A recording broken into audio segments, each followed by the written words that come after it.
Today is Thursday, January 5th. What to know about the battle for the gavel, how a crucial political contest is playing out while the U.S. House is at a standstill. Also, the good and bad news about the latest COVID-19 variant sweeping the country. Plus, which big American companies are announcing thousands of layoffs, why there's new interest in women's sports, and what up-and-coming technology is on display today from TVs to toilets. Those stories and more coming up.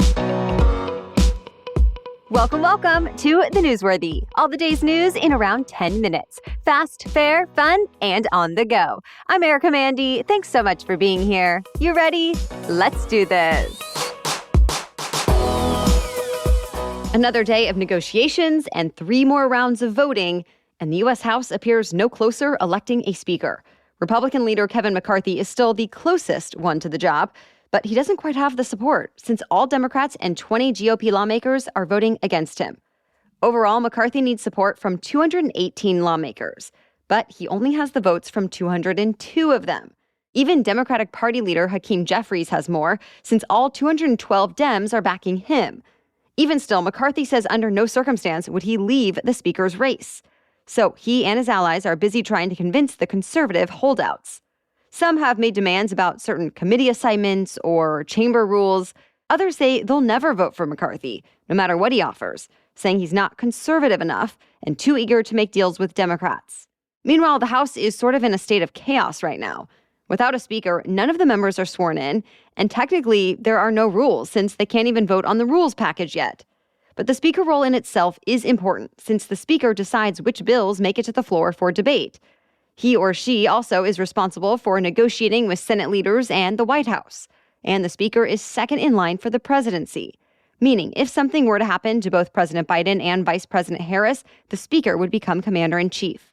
Now the deadlock over the job enters its 3rd day. House lawmakers are scheduled to get back together today at noon, to be continued. Many NFL teams are back at practice for the first time since a Buffalo Bills player collapsed during a game. And it's clear Damar Hamlin is weighing heavy on their minds. The last update from the Bills was that Hamlin was showing some signs of improvement, but that he was still in the intensive care unit of the hospital in critical condition. It's still not clear what actually caused Damar Hamlin to go into cardiac arrest, if it was the tackle he made right before he went down or something else. Even still, the New York Times spoke to a couple of players who say it's left them shaken, and even asking themselves whether football is worth the physical toll it takes on their bodies. And some players say they are talking with sports psychologists or spiritual leaders to get emotionally ready to get back on the field. But none of the players interviewed yesterday said they were actually considering not playing this week. The final week of the regular NFL season is scheduled to start on Saturday. The sentence has finally come down for the man behind the largest American college admissions fraud scheme ever discovered. Former college admissions consultant Rick Singer was sentenced to 3.5 years in prison for helping rich parents get their kids into elite universities through cheating and bribery. That's the longest sentence anyone has gotten for their role in this scandal. Though more than 50 have been convicted so far, including actors like Lori Loughlin and Felicity Huffman. They were just 2 of Singer's many clients.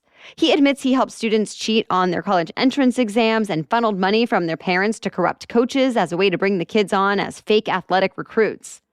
Overall, it was a multi-million-dollar scheme involving coaches and administrators at schools like Georgetown, USC, Yale, and Stanford. And Singer might have gotten even more time, except for that he cooperated with the government's investigation and even wore a wire for the FBI. Now Singer says he's sorry for what he's done, and that getting caught gave him, quote, the opportunity for insight, atonement, and redemption. Well, there is a new COVID-19 subvariant that's become the dominant version of COVID-19 in the U.S., something that's happened in just a matter of weeks. It's called XBB.1.5, and it's another offshoot of Omicron. Unfortunately, the World Health Organization says it's the most contagious variant we've seen yet. Some experts here in the States say it's actually 5 times more contagious than an earlier Omicron variant, which was 5 times more contagious than the original coronavirus. But infectious disease specialists say there's still no reason to panic. For starters, it doesn't appear to be any more serious or harmful than any other form of COVID-19. And they say vaccines and antiviral treatments on the market still work to keep people from getting severely sick or dying. Though they don't seem to be doing great at stopping the mild illnesses from coming on. Most people get symptoms similar to a common cold. Still, health officials are keeping an eye on XBB.1.5 to make sure it doesn't drive a big new surge of cases here in the U.S. More news is still coming up, but first, thanks to our sponsor, Rocket Money. A new year is a great time to evaluate your spending and saving and figure out where you might want to make changes for a better financial future. Rocket Money can help. Rocket Money, formerly known as Truebill, is a personal finance app that finds and cancels your unwanted subscriptions, monitors your spending, and helps you lower your bills all in one place. Yes, Rocket Money will negotiate to lower your bills up to 20%, makes saving money effortless with an automated savings feature, can assist in setting up a budget, and more. On day one of signing up, I found some paid subscriptions that I had forgotten about. I was able to cancel them quickly and immediately saved myself money. And I'm not the only one. Over 3 million people have used Rocket Money, saving the average person up to $720 a year. Stop throwing your money away, cancel unwanted subscriptions, and manage your expenses the easy way by going to rocketmoney.com/newsworthy. That's rocketmoney.com/newsworthy. rocketmoney.com/newsworthy. That big infrastructure package Congress passed in 2021 is finally going to fix some of America's faulty bridges. And as it turns out, it's long overdue. The latest report from the American Road and Transportation Builders Association says nearly 80,000 bridges need replacing in the U.S., and roughly 44,000 of them are considered in poor condition. Good news is, progress is being made. The bipartisan infrastructure law allocated $110 billion to repair roads and bridges across the country. And just yesterday, President Biden and Senate Minority Leader Mitch McConnell appeared together in a rare form of bipartisanship to talk about some of the specific projects getting funded. They were in the Cincinnati area in front of a bridge that links Ohio and Kentucky. That bridge has been an issue for a while since it was actually declared functionally obsolete in the 90s. But it finally got federal money this week, as well as about a dozen other big projects like it. So work can now begin. It looks like the layoffs we saw last year at big tech companies are continuing in 2023. Software company Salesforce just let employers know it will have to cut 10% of its staff, which equals about 8,000 layoffs. The company's CEO says as money was coming in during the pandemic, they just hired too many people, and that the company can no longer afford to keep them all now that trends are changing. Also this week, video platform Vimeo announced it would cut its workforce by 11%. And Amazon is still in the middle of its most significant round of layoffs in the company's history. The company's CEO now says all in all, it will have to cut more than 18,000 jobs, mostly corporate employees. All this downsizing comes after other big cutbacks at tech giants like Twitter and Meta late last year. Overall, the business research company Crunchbase says more than 91,000 American tech employees were laid off last year. Another big policy change from Twitter since new owner Elon Musk took over. The social media company says it's going to allow political advertising once again. Political ads were first banned on the platform in 2019. The company's CEO at the time said, quote, "We believe political message reach should be earned, not bought." But under new management, Twitter says they'll be allowed again in the coming weeks. This puts it on the same page as competitors like Facebook and YouTube that allow paid political content already. Separately, Twitter says it's already started allowing ads from issue-based groups, which were also banned in 2019. The company says it thinks those ads can steer the public conversation around important topics. But many reports point out it likely has to do with money as well.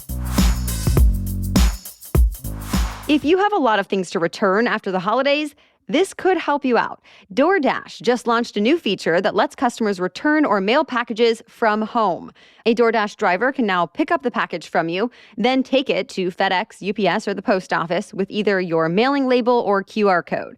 But there are some conditions, like packages can't be heavier than 30 pounds each, and each pickup cannot include more than 5 packages at once.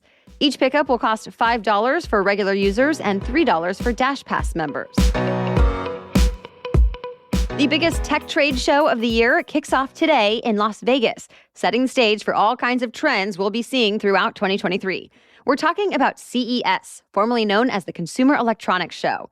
There, both established companies and startups will be showing off their innovations in smart home gadgets, virtual reality, gaming setups, cars, and much more, from the functional to the, well, weird. Already, some companies have revealed some of their new products ahead of the event. For example, Roku announced it's expanding into smart TVs. Also, NVIDIA is showcasing a big update to its cloud gaming device, so now you can play games in your car, so long as your car has a screen on the dash and you're in park. Other items include a toilet sensor that monitors your hydration and vitamin levels, a bird feeder that will actually tell you what kind of bird it's feeding, and an artificial intelligence baby crying translator. Yeah, the company QBear says it created a product that can tell parents why their baby is crying, like if it's hungry, sleepy, or needs a diaper change. And those are just a few of the new products being talked about so far. CES officially starts today and runs through Sunday. That's it for the main news today, so now it's time for Thing to Know Thursday. But first, a break for our sponsor, Rothy's. It is a new year, and I'm always open to new style trends, but I also don't have the time, energy, or money to buy a whole new wardrobe every season.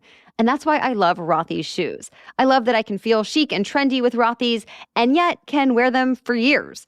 And when I am ready for something new, Rothy's has tons of options that I feel good about wearing since they're also sustainable. Each style is knit to shape with their sustainable signature thread made from recycled materials, which also makes them soft and flexible. Whether your style is classic neutrals or trendy yet timeless pops of color, Rothy's has you covered.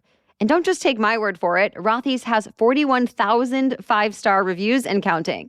People magazine named the point the best flat for the first ever Style Awards, and Self magazine gave Rothy's original slip-on sneaker the title of best slip-on sneaker.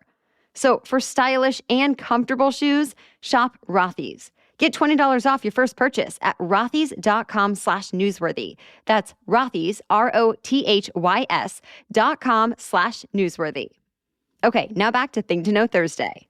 Well, there has been a big shift in American sports lately. It's that fans are starting to embrace women's teams more than ever before. A new study from the National Research Group found 30% of sports fans in the U.S. say they watch more women's games now than they did 5 years ago. And that's more than twice the number of fans who said they were watching fewer women's games than they used to. The numbers really back that up, too. Fans have been breaking attendance records recently, and viewership numbers have gone up, too. So what's driving this trend? Well, the study found there are a few things. A good chunk of fans say they watch more now because there are simply more women's sports being broadcast on TV. Many say they see the games as more entertaining and competitive than they were in the past. And others say they're seeing more about women's sports in the press and on social media. So overall attitudes are beginning to change. But to be clear, the interest doesn't come close to what it's like with men's sports. For example, the study found only 9% of fans would be willing to actually pay to watch a women's game. But for men's games, it's more like 66%. So the authors of this study say more money needs to go into the women's side of things to keep the momentum going. Well, thank you so much for listening today and keeping us as part of your routine. If you enjoy the show, we always appreciate it if you tell other people about the Newsworthy or let others know by leaving a review on your podcast app. We'll catch you up on more news to know tomorrow. Until then, have a great day.